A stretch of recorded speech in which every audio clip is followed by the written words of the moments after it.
C'est l'heure du sport sur Télé 50, chers amis sportifs, bienvenue et voici donc la charpente de votre journal.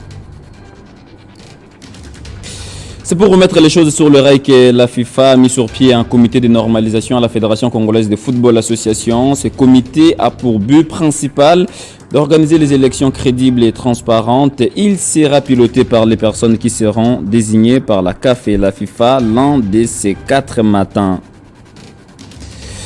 En boxe, les Léopards sont déjà à l'aéroport international d'Ndjili et vont s'envoler bientôt pour le championnat du monde qui se tiendra en Ouzbékistan. Au total, 7 boxeurs vont représenter le pays dans différentes catégories. Bonsoir à toutes et à tous, ouvrons ce journal par les nouvelles des éliminatoires de la CAN 2023. Après avoir saisi la CAF pour décrier les bourdes arbitrales enregistrées lors du match contre les Mourabitoun à Nouakchott, la FECOFA a de nouveau saisi l'instance fêtière continentale pour cette fois-ci dénoncer l'alignement de 3 joueurs non éligibles utilisés par la Mauritanie. Suivez. C'est un véritable coup dur pour le Léopard de la République démocratique du Congo, qui devront composer sans leur serial buteur pour ce match très décisif, exclu lors de leur déplacement sur le sol mauritanien.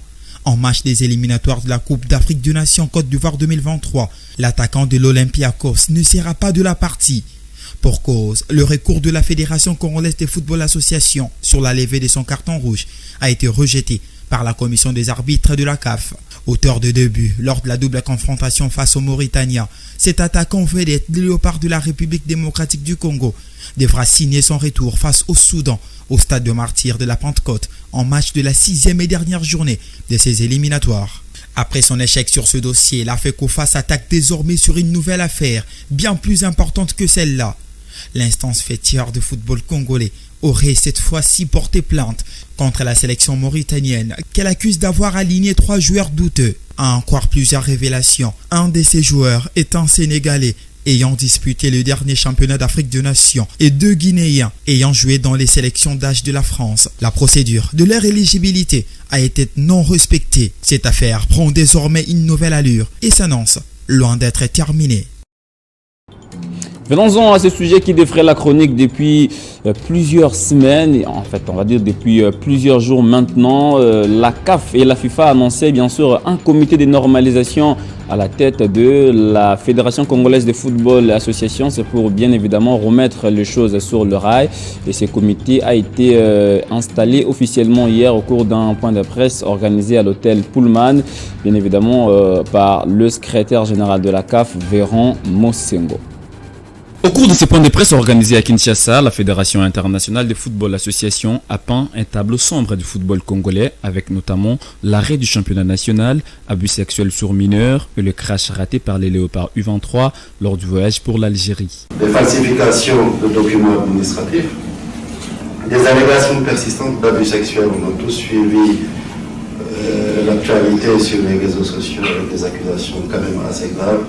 Et ce n'est pas un secret qui a lu, parce qu'il y a eu un communiqué de la FIFA qui a même eu un entraîneur qui a été suspendu provisoirement en attendant que l'enquête se poursuive.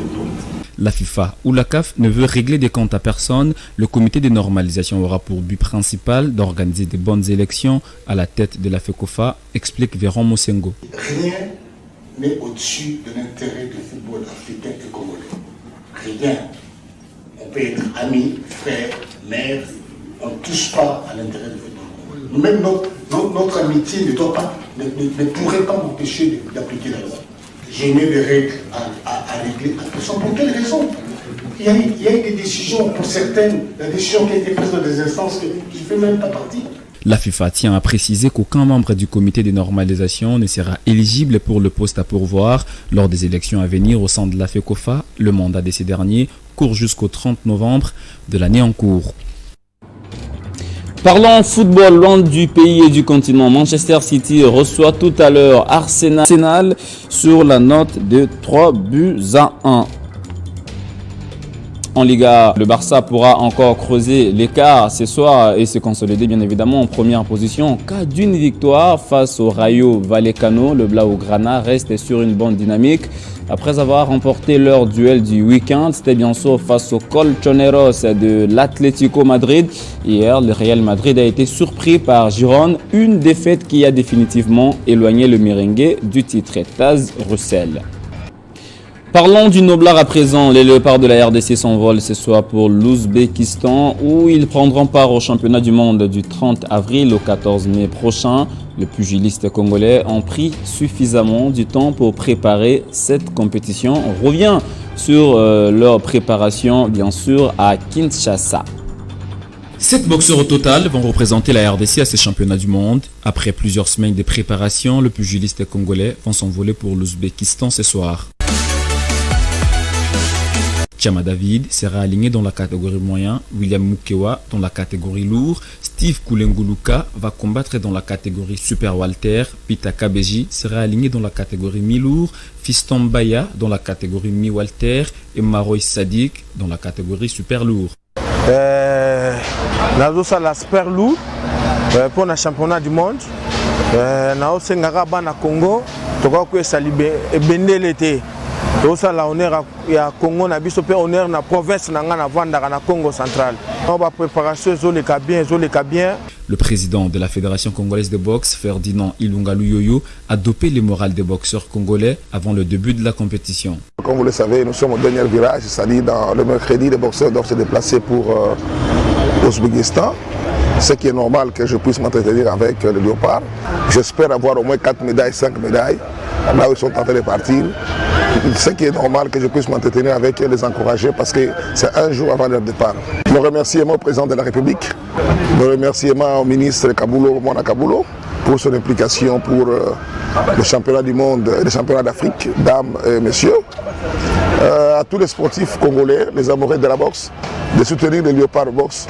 Comme vous avez vu ce qui s'est passé au Maroc, se sont bien défendus, ce sont les mêmes athlètes. Après le championnat du monde, les boxeurs congolais vont rallier directement le Cameroun où se tiendront le championnat d'Afrique. Ainsi prend fin ce journal des sports. Merci à vous de l'avoir suivi. Faites un tour sur le www.gangue.cd pour voir les meilleures cotes proposées pour les différents matchs de ce soir en Première Ligue mais également en Liga. Merci à vous vraiment d'avoir été avec nous. Merci surtout d'avoir suivi ce journal depuis Kolwezi en passant bien sûr par Likasi et Fungurume. Alléluia! Papa Yak. Oh! Ha! Frère Ronaldo! Frère Ronaldo! Ronaldo! Hey! Mama! T'as gagné!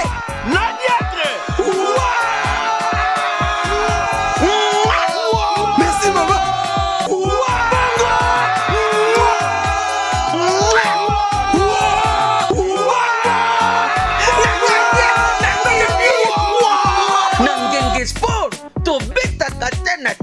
Pariez aussi en ligne sur www.ngenge.cd. Ngenge Sport, plus qu'un pari sportif, une passion!